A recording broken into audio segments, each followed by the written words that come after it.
রাধে রাধে।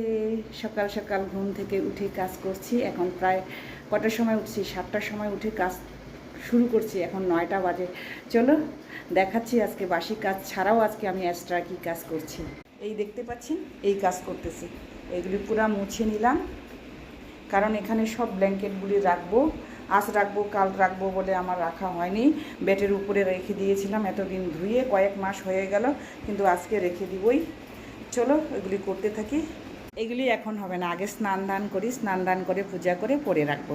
ততক্ষণে শুকাক, এগুলি মুছা হয়েছে। পূজা হয়ে গেল আমার। এখন একটু বেরোচ্ছি, ড্রেস চেঞ্জ করে নিলাম, এসে রান্না করব। আর মিস্টার ভৌমিক খাট গুছাচ্ছে। রাধে রাধে। মিস্টার ভৌমিক খাট গুছাচ্ছে, আমি মুছে দিলাম। নিচে ব্ল্যাঙ্কেট, উপরে লেপ। বাড়িতে চলে আসলাম, হাঁপাই গেলাম, অনেক বাজার নিয়ে আসছি, সেটা আর শেয়ার করছি না, পারলে শেয়ার করব। এই হচ্ছে নুনিয়া চাল 2 কিলো, এই হচ্ছে মটর, আটা,